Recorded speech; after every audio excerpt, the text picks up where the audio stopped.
More than 66 billion trees answer one physical threat. Every year, drifting dunes cut into farmland, and the edge of a field disappears under fresh sand. China faced not loose dust, but billions of tons of moving sand. Since the 3 North Shelter Belt program began in 1978, green belts and new farming zones have pushed parts of that land into billion-dollar production, yielding millions of tons of food each year. Now the view shifts west, toward the desert belt where these conditions begin. Beyond those new shelter belts lies the dry belt behind them. It runs from the Gobi to the Taklamakan. Together, those zones cover nearly 2.6 million square kilometers. That is more than a quarter of China. It is also about 4 times the size of Texas. The Gobi extends into Mongolia. The Taklamakan lies in Xinjiang's Tarim Basin. For a country of 1.4 billion people, this land cannot be ignored. In some districts, annual rainfall stays below 100 millimeters. The air is dry. Daytime heat fades fast after sunset. The swing can approach 70 degrees Celsius. Sandstorms move quickly. They can bury a road in hours. Climate alone did not drive the crisis. The land kept expanding. Desertified ground is not only dunes, it also includes former steppe and fields that lost plant cover and surface stability. For decades, desertification pushed sand into farmland and damaged northern ecosystems. It also left more loose soil exposed to wind. Then the problem traveled far beyond the desert. Dust reached Beijing, crossed the Korean peninsula, and spread into other East Asian skies. For planners in Beijing, the same dust cloud meant a second ledger. Under that muted yellow light, surveys counted thousands of hours of usable sun, 16 trillion tons of oil reserves, and deposits of strategic minerals beneath a dry surface. The map also pointed west, because Xinjiang and other western provinces lay on land corridors towards Central Asia and Europe, a logic Beijing formalized when Belt and Road began in 2013. That changed priorities. These areas were expected to carry part of the population load from the crowded east, so sand control was tied to energy, freight, and settlement at the same time. The desert was both obstacle and asset. Forest belts and water projects were not only shields for farms, but groundwork for transport routes and future production. More than 30 million tons of agricultural output a year remained only a calculation while the moving sand stayed loose.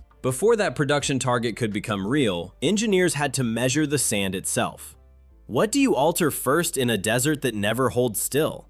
In the Taklamakan, teams spent months collecting high-resolution satellite imagery, ground-penetrating radar scans, and thousands of meteorological readings. Those layers traced sand drift, wind strength, and the buried relief under the moving surface. They were reading a moving topography before touching it. Dry sand passes radar signals better than wet ground, so hidden contours read more clearly. The map showed which ridges moved fastest and which low areas would fill again. Then came the first physical step. Hundreds of bulldozers and other heavy vehicles cut down dune crests and pushed millions of tons of sand into lower ground.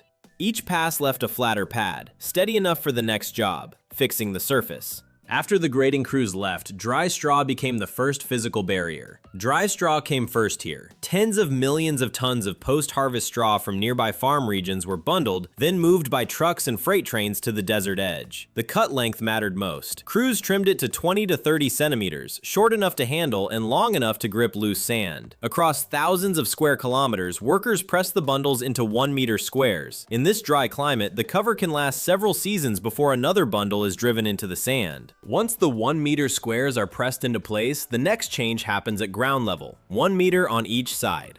That geometry meets the part of the wind that carries most moving sand, the thin, near-surface saltation layer. Dry straw rustles, and grains tap the lower edge of each wall. Air slows at the barrier, grain energy drops, and the particles settle inside the cell instead of moving farther downwind. Then the surface starts to quiet. Weeks, not years. Neighboring cells link across thousands of square kilometers until millions of structures become one stabilized surface layer. Chinese teams refined this method in Shapotu from the 1950s while protecting the Baotou-Lanzhou Railway from drifting dunes.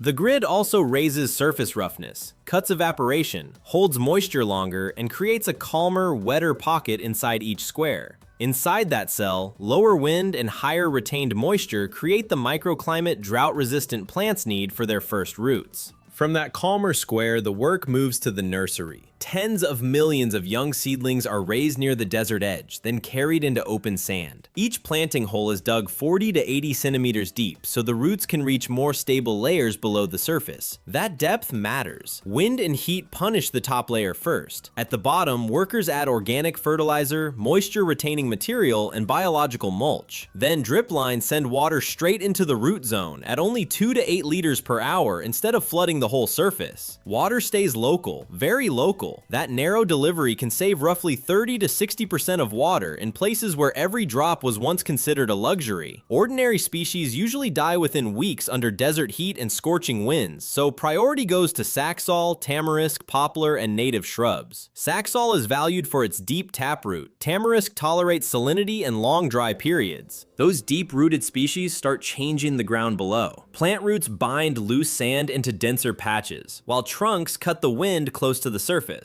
Canopies and fallen leaves hold moisture and organic matter, and root exudates feed the first soil microbes. Slow work. Real work. Season after season, dry sand begins to build living soil layers. But the first years are the hardest. One major sandstorm or one extreme summer can push seedling mortality to 4 out of 5. Farmers, engineers, and field crews spend decades in isolated desert regions under chronic water shortages just to keep the first living layer alive. That long fieldwork has a budget. China put roughly $14 billion into anti-desertification projects, and maintenance since 1978 has passed $50 billion. Planting is only the start. Crews must replace losses, repair gaps, and keep the belts intact. More than 66 billion trees now stand across over 500,000 square kilometers of green belts, shelter forests, and new vegetation at the desert edge. Those green belts rest on a hidden water network beneath the sand. To keep life going in western China, billions of liters move across drylands by gravity alone, a volume that would fill thousands of Olympic pools. More than 2,000 years ago, builders carved the karez or kanat because water does not survive long on the sun-baked surface. Snowmelt and glacier runoff from the Tian Shan slip into underground tunnels, where cool walls slow evaporation and a shallow slope keeps the stream moving without pumps. No pumps. Above ground, the heat is dry and harsh. Below ground, the air turns cool and damp, and the tunnel carries a low, hollow sound. For thousands of years, that arrangement kept oases alive along the Silk Road, and the same logic still shapes the region's water grid today. That same buried route links ancient aquifers with more than 600 reservoirs and thousands of kilometers of canals and pipelines across Xinjiang and the western deserts. At the outlet, the water rises into an oasis, then leaves the tunnel and enters the modern channels that carry it onward. Dry heat, cool nights. After the underground route feeds the oasis, the same water supply starts shaping what grows above it. Across Xinjiang, Ningxia, Gansu, and Inner Mongolia, agricultural output now passes more than 30 million tons a year. Turpin is the clearest case. It gets more than 3,000 hours of sunlight each year, almost 8 hours a day, and the day-night swing can lift sugar levels by as much as 40% above ordinary temperate vineyards. Farmers answer with drip lines that feed water straight to the roots, cutting evaporation, plus trellis frames that keep the canopy open to light and airflow. The soil stays dry between the rows, and the fruit comes in dense and sweet. Winter is the other test. The vines are buried under soil before frost arrives, so the wood survives the cold snap and starts again in spring. Sweet flesh, dusty rows. Some of the harvest goes into ventilated drying rooms where raisins finish without losing too much quality. Turpin alone now produces around 1,500,000 tons of fresh grapes and 350,000 tons of raisins each year. Beyond vineyards, cultivation shifts toward crops with more value per hectare, and rose fields appear in Gansu and Ningxia. Across these arid districts, thousands of hectares now supply essential oil, rose tea, cosmetics, and dried petals. This is a different kind of output for land with limited water. Less bulk, more value in the material itself. Dry air cuts fungal disease, and strong sunlight raises oil concentration inside the petals. At dawn, workers gather them and rush them to distillation to preserve volatile compounds. 1 kilogram of essential oil still needs 3 to 5 tons of fresh petals. After roses, the water budget moves into fiber. Xinjiang produces about 5 million tons of cotton each year, nearly 1/5 of world output. The crop is thirsty. It also requires heavy chemical use. But along oasis belts on the edge of the Taklamakan, broad fields let growers run large harvesters through long, straight rows, cutting labor time and lifting output across huge planting blocks. Drip irrigation places water close to the roots instead of soaking whole plots, which lowers water costs per hectare where supply is tightly managed. Scale matters. That cost structure keeps Xinjiang cotton competitive with traditional producers, including the United States. From field to gin, then to yarn, the crop enters a much larger textile chain. Western governments and human rights groups say parts of that chain were linked to forced labor, and China rejects those accusations. Before that fiber ever leaves the region, the land is already devoted to year-round production. In western China, more than 2,000 square kilometers are under greenhouse cover, about 200,000 hectares, since 1 hectare equals 10,000 square meters, and that is roughly 3 times Canada's entire greenhouse area. Cold outside, warm inside. The North China solar greenhouse is built for cold, dry climates. Its south face is transparent, while the north wall is made from brick, compacted earth, or concrete thick enough to store heat during the day and release it slowly after sunset. On a winter morning, condensation beads on the film or glass, and the air inside stays humid while the desert air remains much colder. Along the rows, drip lines and sensors deliver water, nutrients, temperature, humidity, and carbon dioxide, the gas plants use for photosynthesis, directly to the roots. Many greenhouses also use artificial growing substrates instead of soil, then fertigation sends the feed straight into the root zone. Low-cost plastic tunnel greenhouses spread fast because simple hoop frames and film go up quickly, while smart greenhouses add temperature, humidity, and carbon dioxide controls. Since the 1980s, this model has spread across arid western China, and strawberry yields can reach 60 to 100 tons per hectare, up to 4 times open field farming. In winter, the inside can stay 10 to 20 degrees Celsius above the outside air. Beyond the greenhouse walls, the same desert light scales up fast. Along the edges of the Gobi and the Taklamakan, intense sunshine feeds a taller chain of conversion. At one Gobi site, a tower about 260 meters high stands inside a field of about 12,000 heliostats, pivoting mirrors that track the sun on 2 axes. Their reflected beams converge at the tower top, where molten salt absorbs the concentrated heat and rises to several hundred degrees Celsius. That stored heat then makes steam. Steam turns the turbines. The plant is designed to produce about 390 million kilowatt hours each year, enough for more than 100,000 households. And while the mirrors keep rotating in sync, heat keeps building at the tower top for the next move. After the tower gathered heat at one point, Kabuki spreads the idea across the ground. 196,000 panels leave usable space both over the surface and under it. What changes when the panels rise off the sand? From above, a horse. The array forms a galloping silhouette across more than 15 million square feet, or over 1.39 square kilometers in Inner Mongolia. Between 2010 and 2020, this energy and land model was estimated at about $10 billion through power generation, land restoration, jobs, and new infrastructure. Then the contrast becomes physical. Above the raised rows, sunlight strikes hard. Below them, the light turns softer and the air stays calmer. That shade lowers surface temperature, slows evaporation, and helps weeds or drought-tolerant plants hold between the rows, an approach usually grouped under agrivoltaics. Sheep move through the gaps, keep vegetation short without mowing machines, and turn the same square meter into electricity, fodder, and livestock output. Their grazing height also suits solar sites. Under the panels, grass stays between the rows, and the flock keeps feeding. Beyond the solar rows and fodder plots, the same controlled land carries a second production layer. In China's desert zone, that next step includes fish and shrimp farms turning out nearly 200,000 tons a year. The process starts with the pond itself. Operators seal the basin with an isolation liner so water does not disappear into sand. The surface stays warm and almost still, and light flashes across the pond film. Then the pumps begin. Water moves through recirculation lines and biological filters. Solids are removed, dissolved waste is reduced, and the flow returns to the stock. That water logic matters in dry regions, which is why recirculating aquaculture is used where supply is limited. Many farms send back between 80 and 95% of treated water. Tilapia holds up well in warm water, and carp tolerates dense culture. White leg shrimp adds a higher value crop on the same land. After each cycle, the remaining water still carries nitrogen and organic matter, so it moves again, this time into vegetables, orchards, and fodder plots. On the same area, that chain can lift production value to 5 to 10 times the level of dryland farming. But every gain depends on control. Water quality, disease pressure, and steady power all have to hold. Much of the groundwater under arid basins is fossil water, stored over thousands of years and replenished only slowly.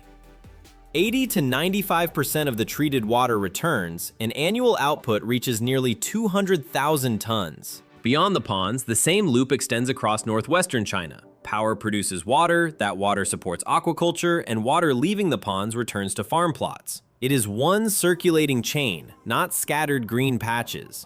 China holds about 2,600,000 square kilometers of desert and desertified land, and the Northwest remains the main zone for these projects. Yet only about 19% has been restored. The model is real, but most arid land will remain a problem for decades. Beyond China's inland water loops, Saudi Arabia faced a harder first step. Cut a corridor for billions of liters of seawater through the Hijaz. First came the mountain route. The Hijaz runs along western Saudi Arabia, and its granite and limestone forced crews to change cutting methods as the geology shifted. Tunnel machines droned, controlled blasts threw dust through the headings, and tunnel light flashed on wet rock. Then crews laid pipe. On a line this long, steady pressure decides whether water keeps moving, so every meter went down within tight leak sealing tolerances. Once the route cleared the Hijaz, the next problem was heat. Heat changed everything.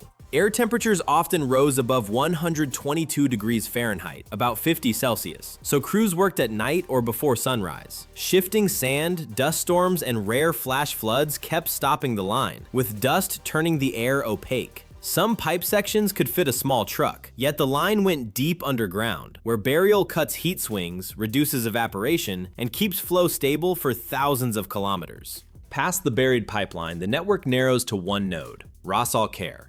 Since 2014, this plant has turned about 1,036,000 cubic meters of seawater a day into fresh water, roughly 1 million tons. Saudi Arabia produces more desalinated seawater than any other country, and this site shows why. For the Riyadh region alone, where the population exceeds 7 million, one complex supports a city on a metropolitan scale. The process runs in stages. Seawater arrives first, then thermal desalination units and reverse osmosis membranes split the load inside long production halls. That hybrid layout matters because membranes cut part of the energy demand, while thermal units keep output steady. After that, pumping stations send the flow into steel mains toward the interior, with a low hum under the floor, white salt crust on metal, and hot air rising off the pipes. Keeping pressure over thousands of kilometers, limiting corrosion, and paying the power bill push operating costs to about $2 to $3 billion a year. Oil revenue fills the subsidy gap, so many residents still pay only 1/5 to 1/10 of the real price. That price gap becomes clearer once Ras Al Khair is placed beside other dry region water networks. From one plant sending 1,036,000 cubic meters a day, the view widens to 3 different answers to the same problem. Libya built the Great Man-Made River with thousands of kilometers of buried pipe, dark lines under sand carrying fossil groundwater from deep Sahara aquifers to Mediterranean cities. The source changes everything. That water is non-renewable on a human timescale, so every pumped volume reduces a finite reserve. Israel chose a different path. Desalination, national water reuse, and transfer from the Mediterranean toward the Negev. About 85% of treated wastewater is reused, and the country covers only about 22,000 square kilometers. Saudi Arabia covers about 2.15 million square kilometers, so inland routes near 1,000 kilometers create a very different transport problem. California moves water in pale concrete aqueducts across deserts and from Sierra Nevada runoff toward Los Angeles, but those channels still begin with rivers and lakes. In that comparison, Saudi Arabia links desalination, buried pumping routes of about 1,000 kilometers, and water supply without permanent rivers of its own. That buried route ends in Riyadh. The city sits deep in the desert, hundreds of kilometers from the sea, and its wider urban area already exceeds 7 million people. Here, the effect appears. A steadier, desalinated flow supports industrial zones along the main pipelines, while newer residential districts add trees, lawns, and irrigated medians. The groundwater balance also shifts. Each added cubic meter from the coast eases demand on fossil aquifers, slowing withdrawals from water stored in wetter ages. Green Saudi Arabia, launched publicly in 2021, set measurable goals: plant 10 billion trees, protect 30% of the country's land area, and restore more than 184 million acres threatened by desertification. Meeting them means daily delivery, as water keeps moving into new neighborhoods, factory plots, and greening projects. That buried water now has two addresses: Riyadh at 15 million residents, and Neom stretched across 170 kilometers. Neom entered the public plan in 2017 under Vision 2030 inside a national development program. Both projects face the same limit. Water decides whether desert construction becomes a city with housing, cooling, concrete, and daily services, or stays an empty shell. The same rule reaches high-tech agricultural clusters in the desert. Ordos Kangbashi in China and Dubai's World Islands show the risk, and the map of new districts already turns back toward the sea, where desalination has to feed them. After Riyadh's 15 million target and Neom's 170 kilometers, the next ratio appears at the shoreline. Every liter of fresh water sends about 1.5 liters of brine back to the sea, more return than yield. At the outlet, the water feels denser, heavier, and hotter than the calm coastal surface around it. That contrast defines desalination. Clear water moves inland through pumps and pipes, while concentrated salt water enters a shallow Persian Gulf, where circulation is limited compared with open ocean basins. Brine from desalination plants can reduce oxygen near the coast and damage marine life. Fresh water comes with a marine cost. Saudi Arabia answers with parallel layers. Dams catch rare rainfall when storms cross dry valleys. Treatment plants recycle millions of tons of wastewater each day. Drills cut passages through mountains, and pipelines cross desert corridors towards cities, farms, and industrial zones. Fossil aquifers add another reserve, but they recharge very slowly on human timescales. The map becomes long and branched: coast, plant, tunnel, reservoir, city. No single source closes the equation. Saudi Arabia has no rivers, so its water now depends on dams, treatment, desalination, and long distribution lines at the same time. After brine disposal and desert distribution lines, the next layer is control. Flow, leakage, and demand must stay visible across the network in real time. In the dispatch room, pumps are no longer only symbols on a diagram. They are measured events moving through screens. A quiet hum sits under the room. Indicators blink, and straight lines show water as data before it reaches a valve. Operators compare reservoir levels, desalination output, treated wastewater, and city demand against a timetable that cannot drift. Every cubic meter is measured, stored, distributed, and returned where reuse makes technical sense. The map has layers, and each layer carries a different risk. Fossil aquifers hold old groundwater, but these reserves recharge extremely slowly on human timescales, so each withdrawal has to be counted. Desalination megaplants add coastal supply, reservoirs add buffer, and reuse sends treated water back to farms, parks, cooling circuits, or industrial yards. Digital control usually runs through SCADA platforms, flow meters, pressure sensors, and alarms that flag leaks while demand is changing. Cities, farms, and industry enter a schedule built from source, storage, pressure, and return flow. That makes the Saudi water network a multi-billion-dollar bet on technology, planning, and operating discipline, not one long pipe. The contrast is sharp. Underground reserves formed over long periods, while a control room reads pressure shifts minute by minute. If this artificial river pauses, the problem reaches taps, farms, cooling water, factories, reservoirs, and emergency planning. 48 hours is 2 days. For a country without natural rivers, that number sits behind desalination, dams, treatment plants, reuse loops, and long transmission lines. 48 hours without flow.